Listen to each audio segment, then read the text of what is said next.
Okay, so welcome to Learning Week. Just saying that it sounds kind of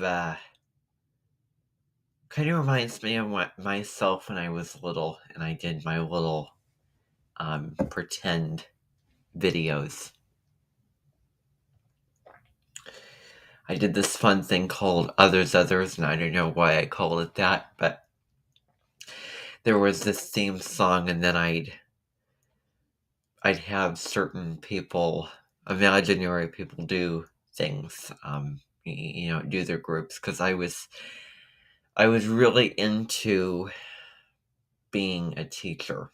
So I wanted to be a teacher. I wanted to put on events, and then um, it changed, and then there was all the dramatics and all of the screaming and shouting and all of that. So that really took form in the year 2015 because of a certain someone that I happen to know that I didn't really like that much at the time. Um, so then slowly but surely it developed into the seriousness of what it is now. So, um, yeah, because when you're little and when you're a kid, that's really a wonderful time to pretend.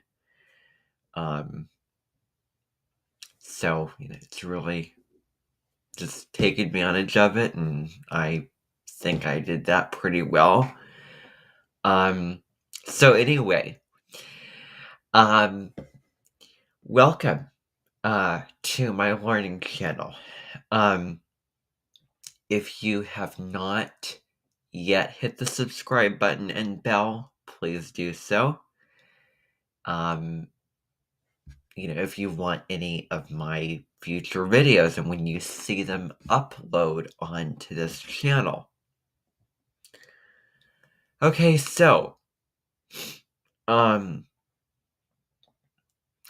today I'm going to talk about none other than Martin Luther King Jr.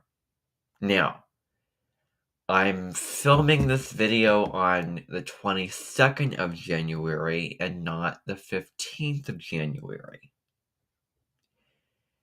And I want to point that out to you because Martin Luther King was born on the 15th of January. He was born as a Capricorn sun. And there's so many layers of astrology. There is your personal chart, your progress chart, and predictions and things going on in your life. I mean, it's just huge. It just boggles the mind um to think about. So I'm filming this video with the sun in Aquarius, and Aquarius is the sign of rebellion, revolutions, people coming together, and just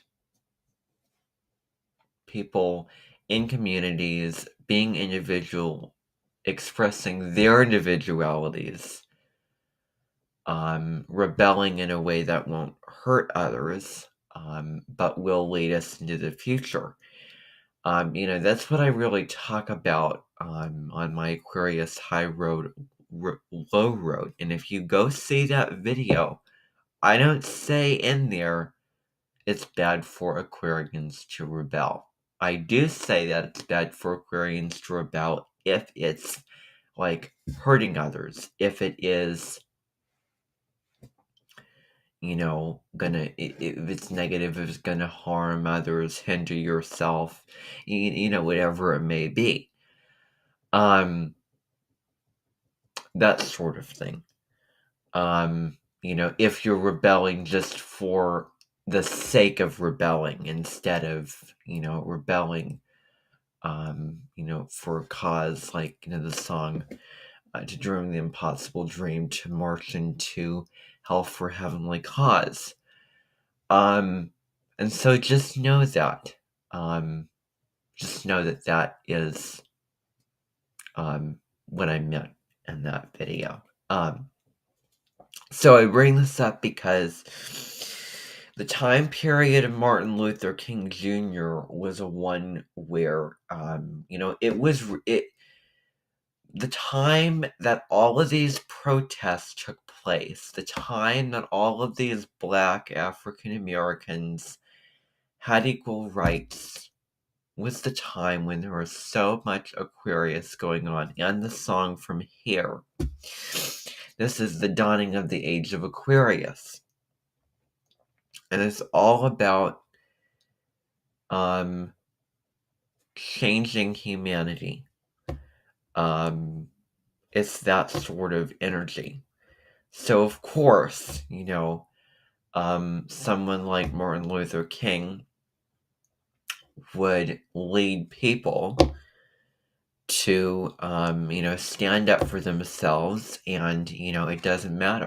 We're all different, but we're all the same, but, embrace those differences, but we're all the same. Does not matter what color your skin is, it's just the color of your skin and all of that. I mean, what major difference does it make? So, there's so much going on with that. But so looking at the figure of Martin Luther King Jr. So, way back when, in the Renaissance time period, there was Martin Luther King, Martin Luther, of the Protestant Reformation, who introduced us to the divine spiritual force that God is. That God is not something that you have to live up to please Him. God created you. He loves you. It is an energy. It is a force, that doesn't get mad. And God is, really, really giver. And you don't have to be a certain individual or give indulgences to the church or be a certain group or act in certain ways for him to, be able to forgive or be happy for you. So, that's what he created. And then Martin Luther King Jr. You add King and then Jr. So, he was born on the 15th of January. Around that time, for the past, 3 years, I have been thinking about Aquarian things. Because, Aquarius season's just, it's around the corner. It's coming to the neighborhood at that time. So, January 15th, 1929, in Atlanta, Georgia. So, his father was a preacher. He was a minister of a church, and his mom was taught in schools. So they really, really were people that really contributed to the community and educating people. So he grew up in a neighborhood that was very wealthy. It was prosperous for the time, for so many other things that were going on in so many other places. Then it was pretty darn good. Of a good childhood that he had. So MLK, you could abbreviate him in that way. So there's a posterity that goes along with the pastors. So the male side of this family or the father's side of this family were pastors. So you could trace it through the lineage. So the grandfather was a pastor. Then he served time as a pastor. He passed away.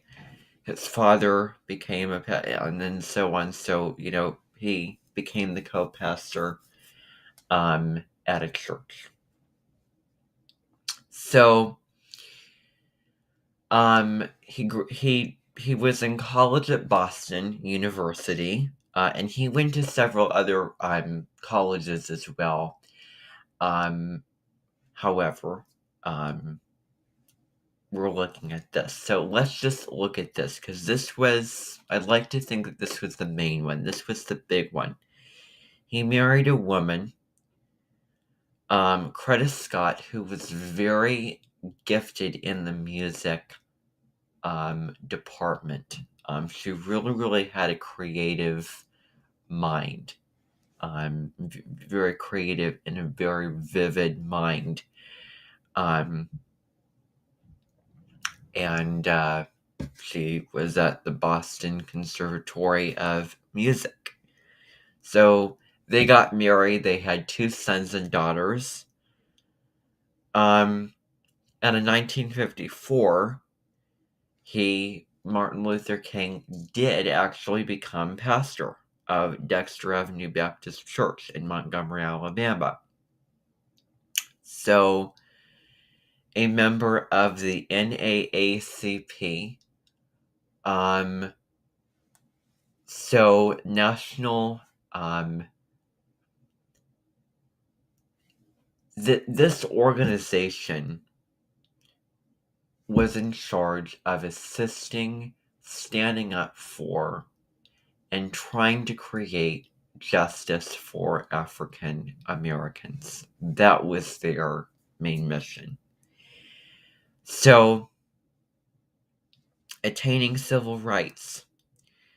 So, he really, the way to protest, the way to get people's attention, the way for people to side with him, go with him, get on his team, for people to support him, and for people to come together all for one cause, and for him to have the fame and attention and all of those things, and improving the situation, was to protest in nonviolent ways. So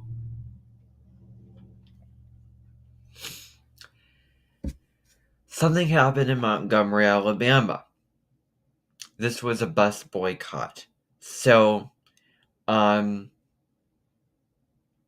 was a bus boycott, and this was after the Brown versus Board of Education created the separate but equal decision that just abolished the slavery.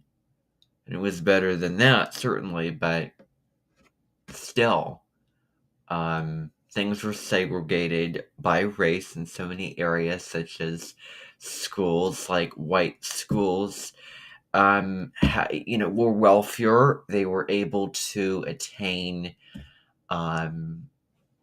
books, and they had more money, and they could, they had this and that. Bathrooms were segregated. Certain stores, park areas were segregated. I mean, all these types of things. So one day, was a day where this woman, who was very, very tired, she worked a whole day. So she was tired, and she deserved quite a bit for what she did. So basically, she went on the bus, and she was like, okay, this is my opportunity to stand up for myself as another human being. So she sat near, at a certain place in the bus, probably the front of the bus. And so then this white person, this white man came on and, just pushed her to get out of her seat. And so, no, she refused. No, I'm not moving. I'm not moving. And so that ended up costing her jail time and getting arrested. However,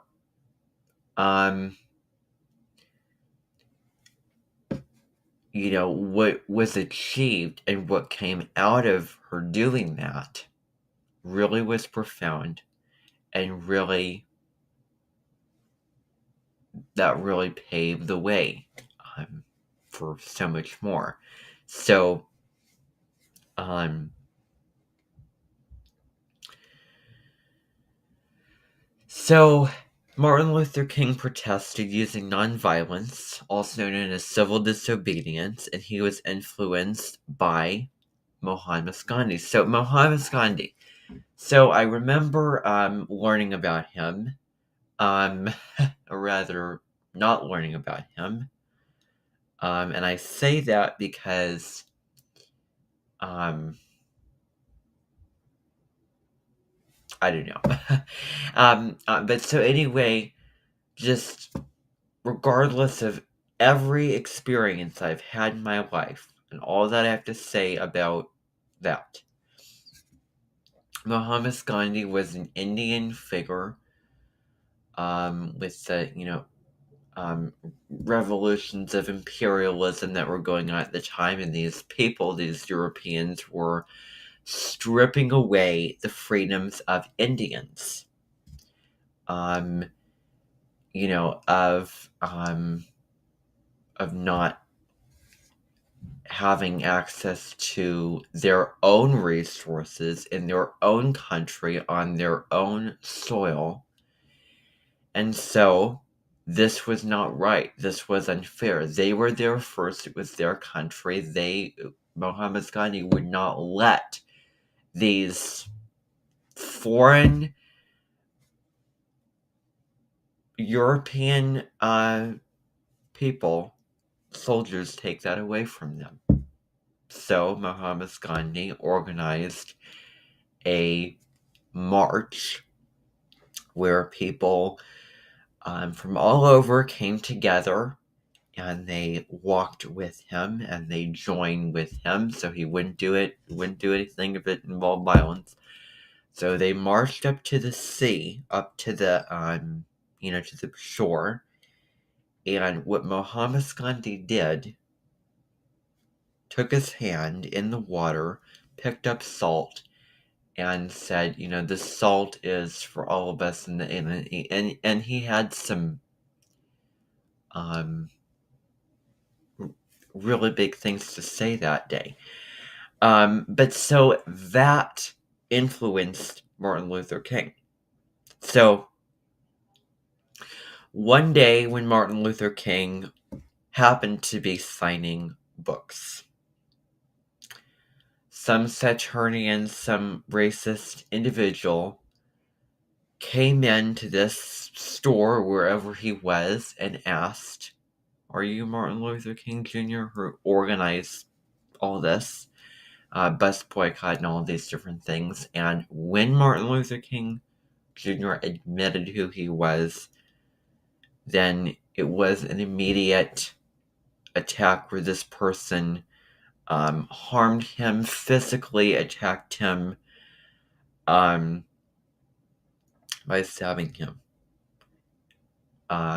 He survived that, and that was fuel. That was fuel to strengthen his desire to, to change all of this, to protest and to make things equal. So he became even more passionate. He became even more determined. So, examples of nonviolent protests are sit-ins and marches. So sit-ins, people would come into these different places and sit, and they would not lead marches. They would just, you know, march across, and people would try to stop them, and they would just cut through so much. So anyway, Martin Luther became King Jr. becomes an icon. So 1957, he became president of the Southern Christian Leadership Conference, which was the organization that he was in charge of that was responsible for all of this change, for righting the wrongs that have been done, and, for really revolutionizing so many things with this. So the SCLC boosted the civil rights movement, protesting using nonviolence. So he traveled different places. He noticed that there was an injustice in this place, a crime done in this place, and so he came and so he righted that. And he wrote 5 books as well. He wrote so much as well. So one protest in Birmingham landed him in jail. So he wrote Letter from Birmingham Jail, which really talked about revolutionizing and injustice and protesting, and really, really became such a famous document that he wrote in so many ways. So he delivered a march on Washington, D.C., which included 250,000 people. So his speech, I Have a Dream speech, well, that was the famous speech. In August, so many people around the world came to Washington, heard his speech, which he talked about, so many famous things. You can go listen to it. Talked about his beliefs and his vision for the future. And he was very passionate. He was incredibly passionate. And he spoke. He projected himself onto so many people in a really wonderful way. So, he projected his voice. So, he won the Nobel Peace Prize at 35 years old. He became Man of the Year as well in the year that he gave his I Have a Dream speech. So then, fast forward years later, when he was in Memphis, Tennessee, doing a protest march on the garbage workers and, the situation that was going on. He was looking out the balcony at his hotel room, and someone came and assassinated him. So, he quoted from the Constitution, and I'm going to alter this a little bit. We hold these truths to be self-evident, that all men and women are created equal. That all people are created equal. So he used that. He said that when we had the Revolutionary War and throughout all of history, blacks were still overlooked. They were still not equal. They were disrespected and belittled and hurt and, all these negative things. And so now it's finally time where that can be changed.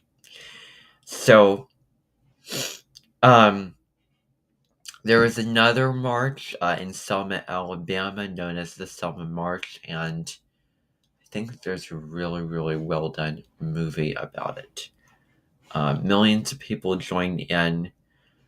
That gave all African Americans the right to vote. And in 1967, he ran the Poor People's Campaign, which included a massive march on the Capitol.